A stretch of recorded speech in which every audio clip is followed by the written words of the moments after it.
Right, good morning, Gav. I'd like to welcome Gav aboard here on a lovely Saturday morning following a massive storm here in Ireland with fucking hurricane winds and all sorts. But we're through that, tech issues and all sorts, but we're on it now. And welcome, Gav, who is finally another QPR fan, fellow Queen's Park Rangers supporter. And basically, I'll just fire straight into it and just ask how you became a Rangers fan and when and how and all that type of thing. Morning, Dave. Good Oh, talking mate. to you, mate.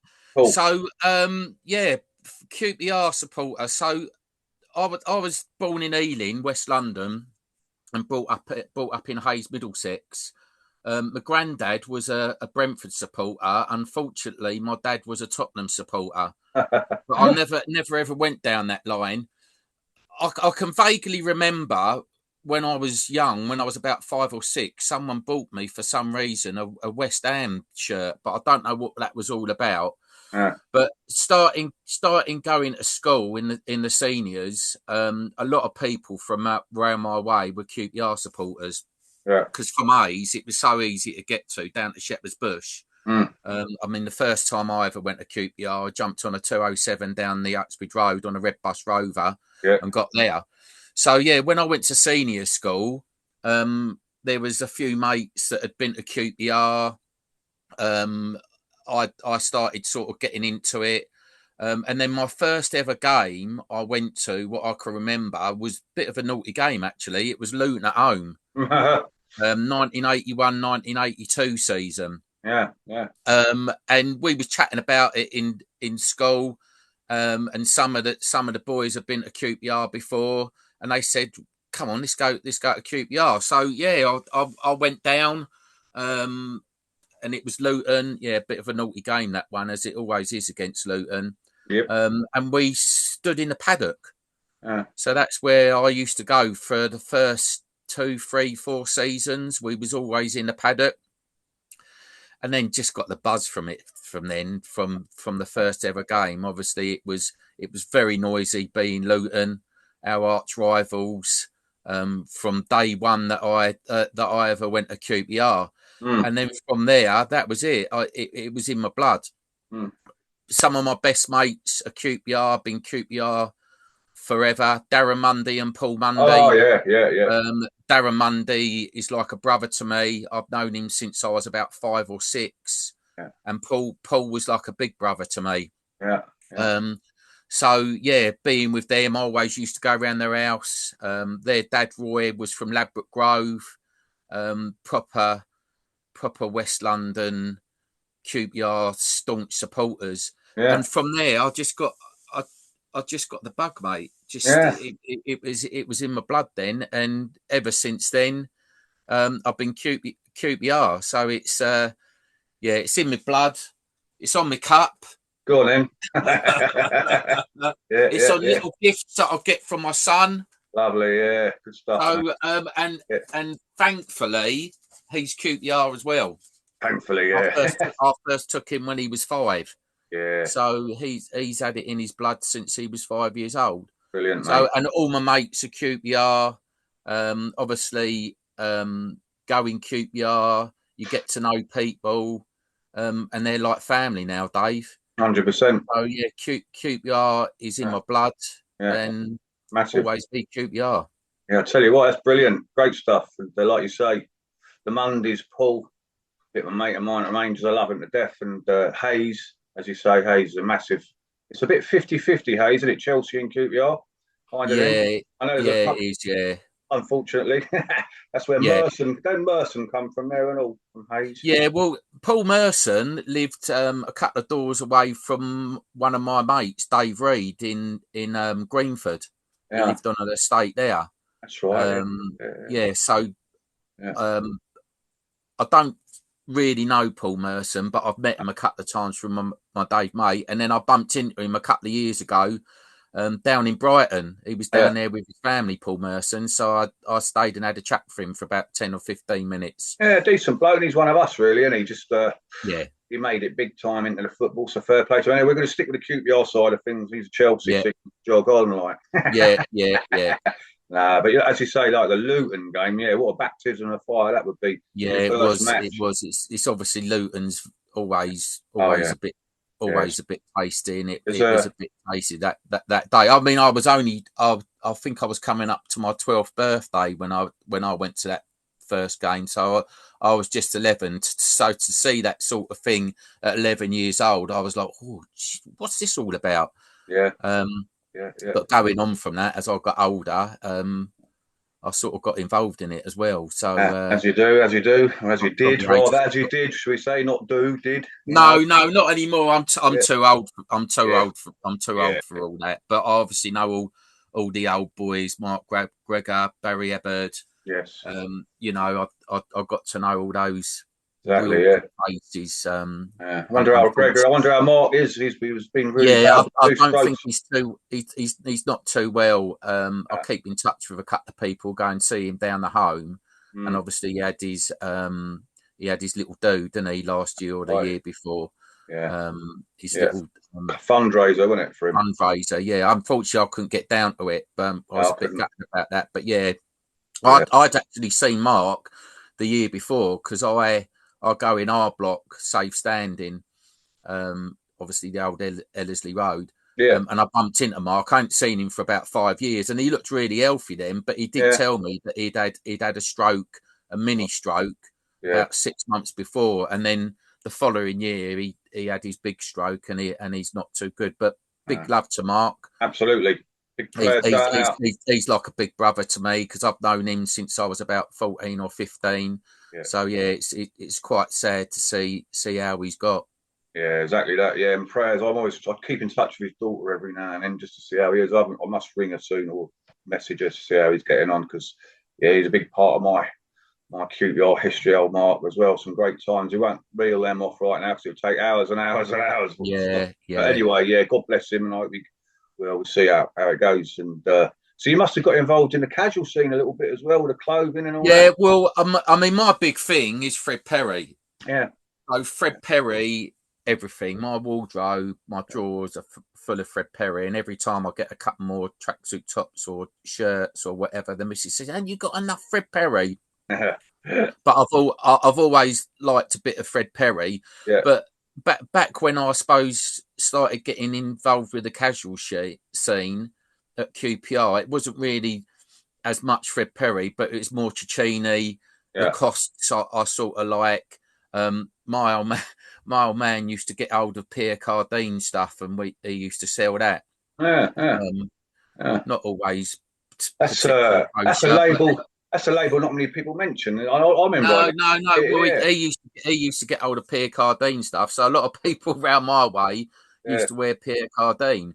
So I don't think people talk about that a lot. But Gav, there's one story. There's a funny story. I think I mentioned it to someone recently about I was wearing a Pierre Cardin jumper of all things, and a pair of Farrers, and fake croc-skin shoes. Right, it was after being out at a nightclub, and we went to Forest Away. Anyway, I won't reel off because this is about you, but that was a funny incident that happened at Forest Away one time. And I was wearing. That's how I got spotted straight away by Forest in the station, wearing Pierre Cardin and Farrers, and that was a London thing more than anything, wasn't it? But anyway. Yeah, so moving forward, I mean, the Fred Perry as well. I do like a bit of Fred Perry myself, as happens, Gav. I like that. Yeah, you can't beat it, can you? Really? No, you can't. As I say, I'd say 99% of my clothes in my cupboard are Fred Perry. Nice stuff. Yeah, T-shirts, like polo shirts, jumpers, tracksuit tops. I've got a load of coats in here. Yeah, that's a nice top you got on. That top's a nice one you got on there. Yeah. It could almost be Taccini, couldn't it? Like, yeah, it is. The problem is the old school Fred Perry, which have got the two stripes down them. You can't buy them anymore. No. So stuff like this, I've got to buy off vintage.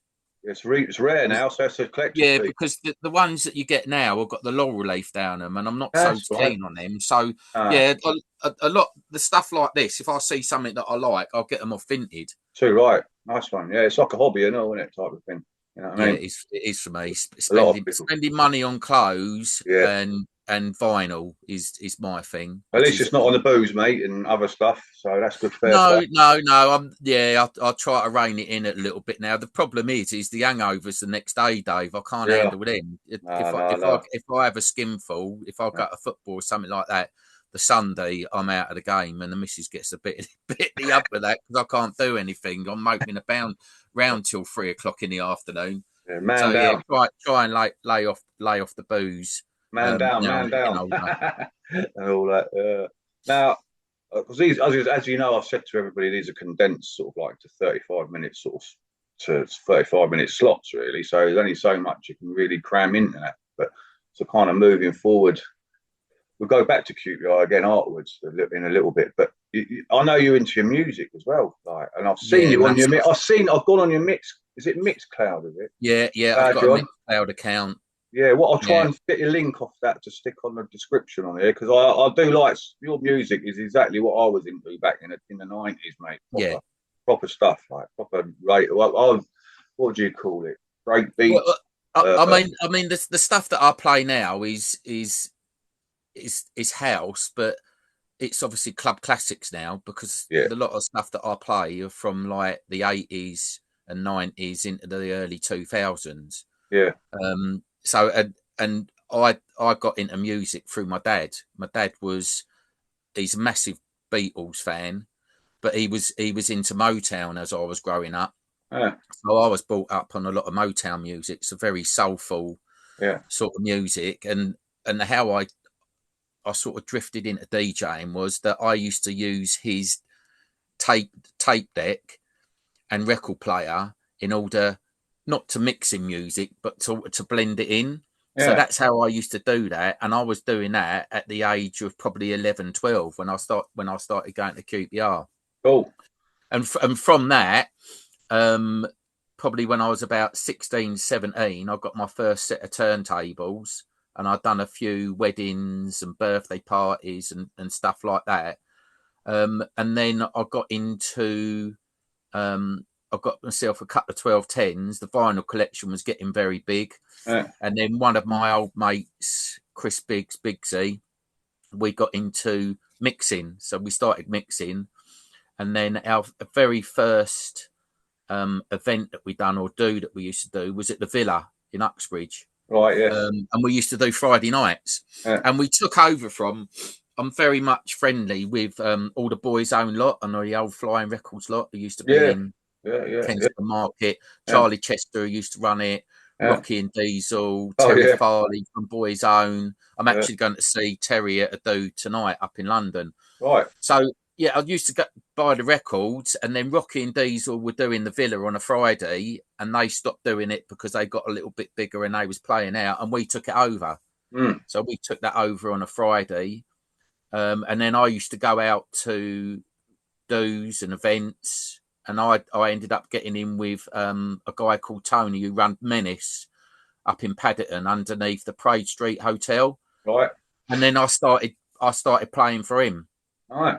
And then from there, it sort of, I was getting bookings to DJ all around London, Gas Club, Limelight. Oh, mate. And then I started going abroad.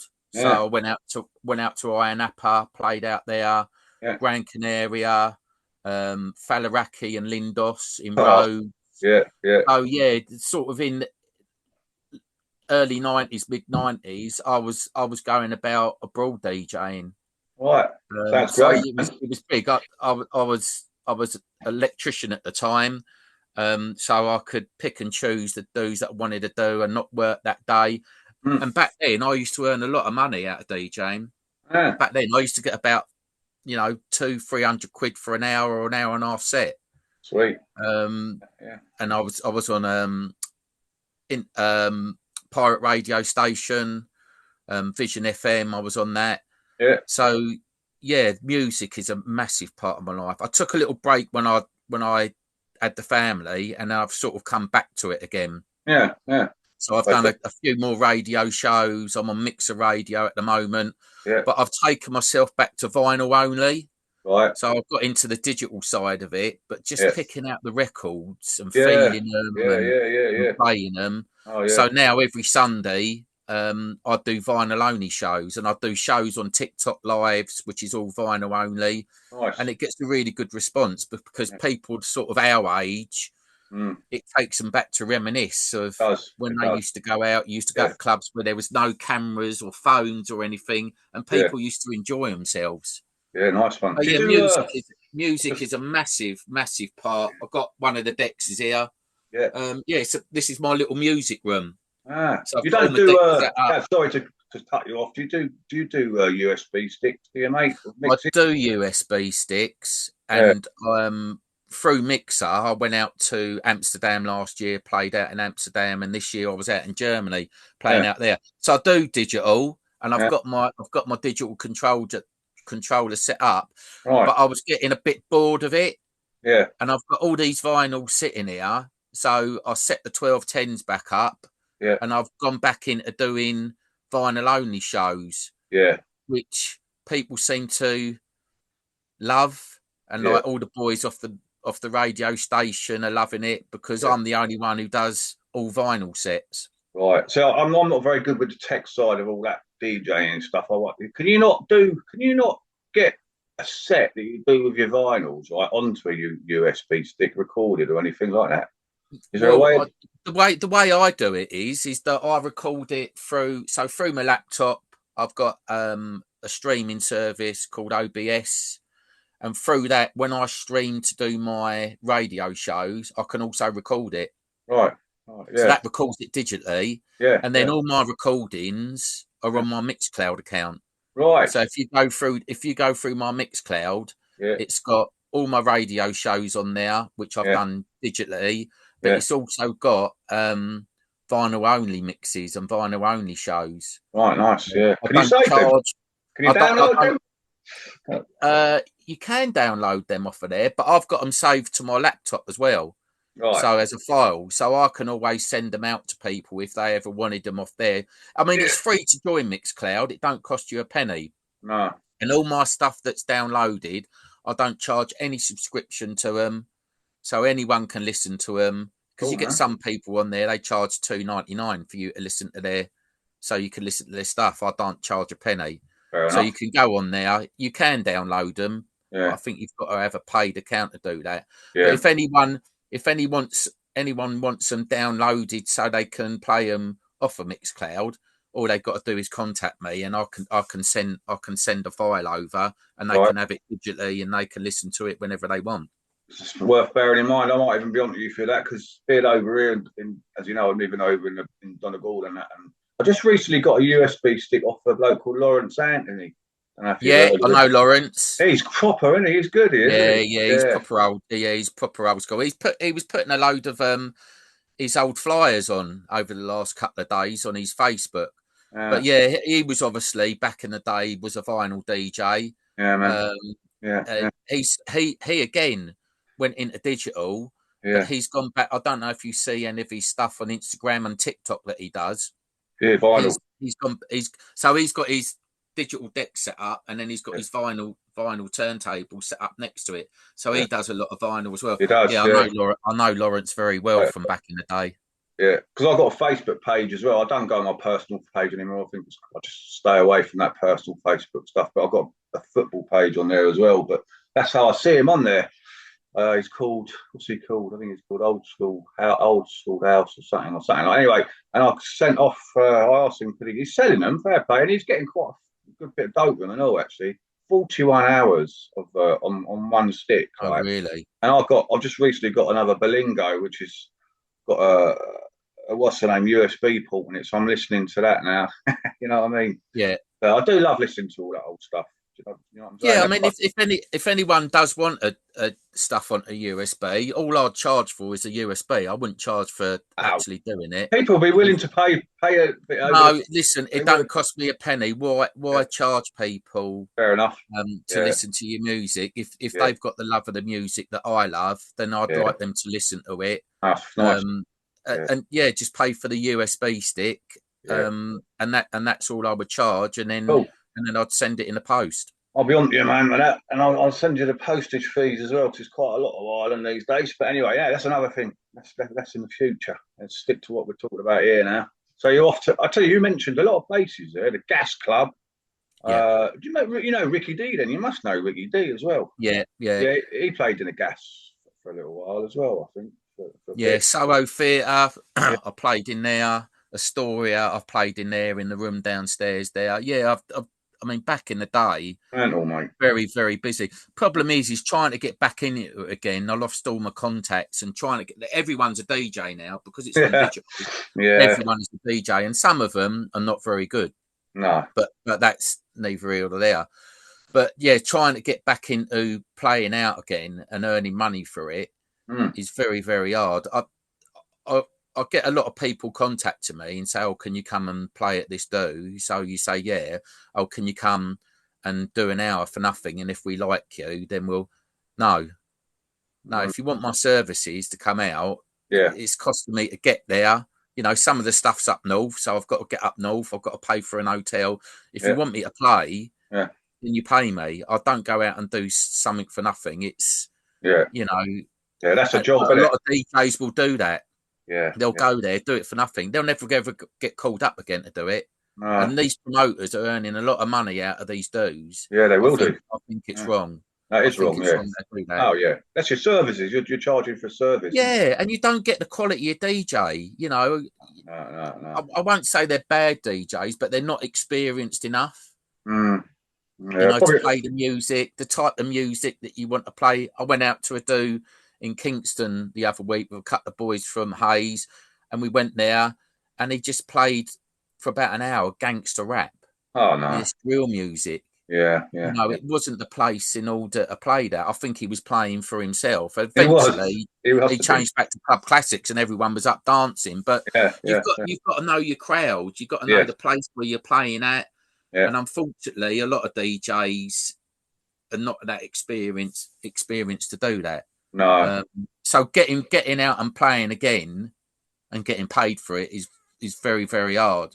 But as I say, I went out to Amsterdam with the Mixer Radio last year. I played out there, and this year we was out in Germany playing out there. So that was good, getting back out in the club. Tell you what, there, Gav, I've got a bit of a contact as happens in that field. I might be able to put you on them or them onto you. Do you know what I'm saying? They do dues and stuff like that. So I might speak to my mate about that later on. I'll ask him to watch this and see what happens out of it. You never know. Who knows? You know what I'm saying? He loves all that stuff. All that old music. Yeah, nice, lovely. Let's see how it goes. Anyway, So today, let's talk about today, right? We've got Bristol City away today, right, Gav?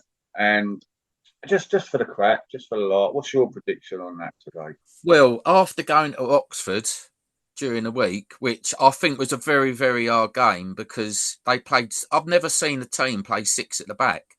No. And quite clearly going for a 0-0 draw and trying to do a smash and grab.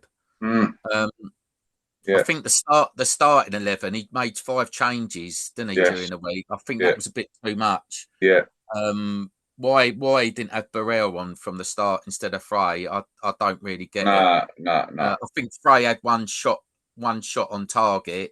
Yeah. And then from then he doesn't really close down the keeper, which Burrell does. He hassles. Yeah. So I'm hoping he's going to have a better starting lineup than he did against Oxford, because if he does that against Bristol City, we're going to come unstuck, mate. Yeah, definitely. I think you're right. You're right, 100% about the lineup. It was a bit too much. And Frey and Kone together didn't work, did it? You've got to have Kone's got to be the top man along with Burrell, like you say. Yeah, 100%. Yeah, I think he was playing Kone behind Frey as well, which don't really work. I mean, if he's using Frey to hold up the ball and lay it on, then Kone needs to be in front of him. But I think he got that. I think he got that wrong. He did, and I think Sato definitely has got to start. Oh yeah. I mean, when he came on, he completely changed. Unfortunately, we didn't score, but he completely changed the typical QPR of the game. Typical QPR. Like when you look at before the lead up to that game, Oxford hadn't kept a clean sheet all season, right? And we hadn't had a zero. We hadn't drawn a blank all season, so we've scored in every game up to there. Yeah. And Oxford hadn't kept a clean sheet. So what was the score? Had to be 0-0, didn't it? Yeah, you know what I mean? That's QPR. Yeah, I mean, night games for me is a bit of a nightmare. That was an 8 o'clock kickoff as well. I don't think I got home till midnight. Yeah. Coming back out of West Sussex, so I tend not to go to night games, but I went on that one on the thought that we was going to get a result on it. And walking away with a boring 0-0 draw when you've got like a 2-hour journey home wasn't that great. Unfortunately, I couldn't go Bristol. I do go away games, but the reason I'm not going Bristol today is because I'm going to some boys' own faith do tonight up in London. Yeah, you said, So unfortunately, I'm not going, but I know that we've sold out our allocation. There's over 2,000 people going. Yeah, 2,800. Yeah, nearly 3,000, which is great. And we always have a great away support. It's always great, and I'm sure they're all going to get behind the boys today. And it's going to be a cauldron in there with that many QPR. Yeah. Whenever you go away, you listen back on the telly when you see the highlights. All you can hear is QPR throughout the game. Very vocal, always behind the boys. Yeah, very loyal support. Turn out to all these away games. So I'm hoping we get a result there. But I think the only way we're going to get a result is if he has Burrell up front with Kone. Yeah. If he has Sato on. Yeah. So it's very hard to predict what the score would. Obviously, I want to win. But I think head over heart here.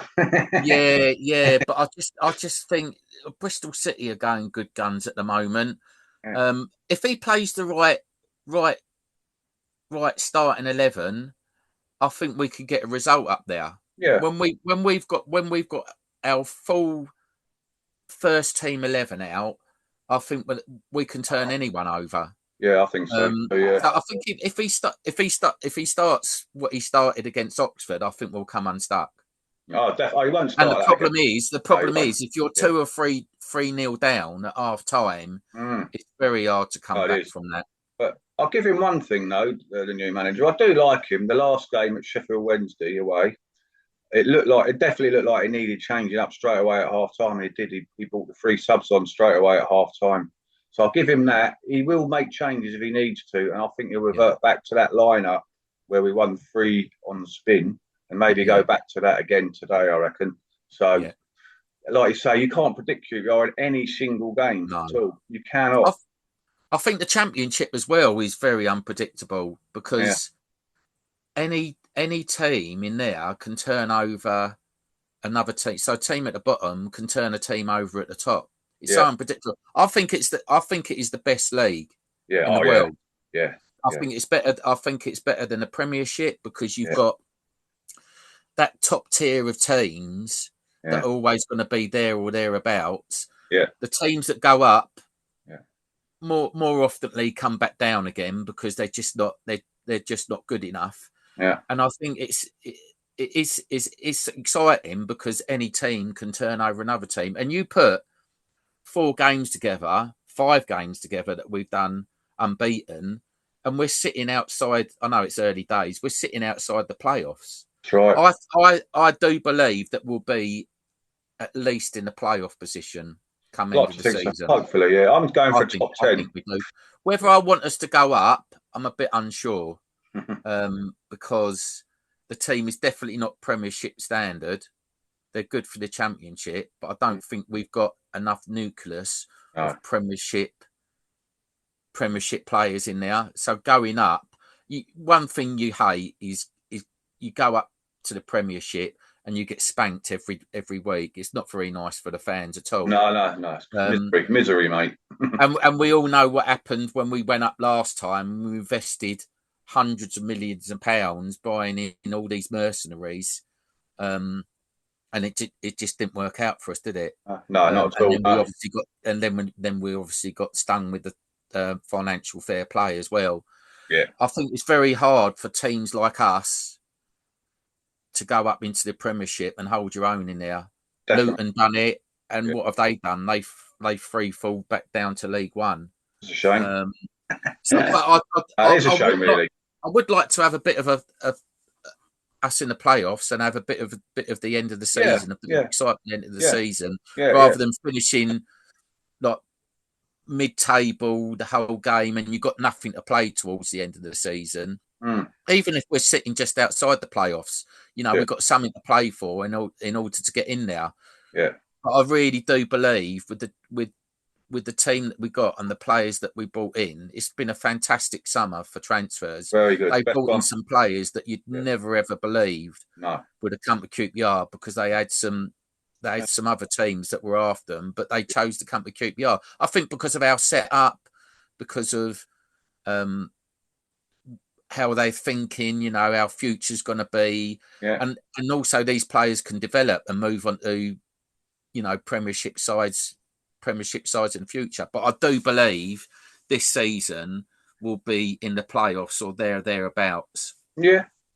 I'm still a bit sceptical. I'm not. I know we won't. I mean, the last 10 seasons have been a bit miserable, haven't they? And I hate that. Every week looking underneath you to hope to Christ the team below you don't win and you're stuck in the bottom three like we have been for so long. Because that's misery as well. And it ruins your week. Yeah. It can ruin your weekend. I know that sounds crazy, but it really puts you on a downer. Like, but I think top 10. We're in the top 10 now with 10th, I think.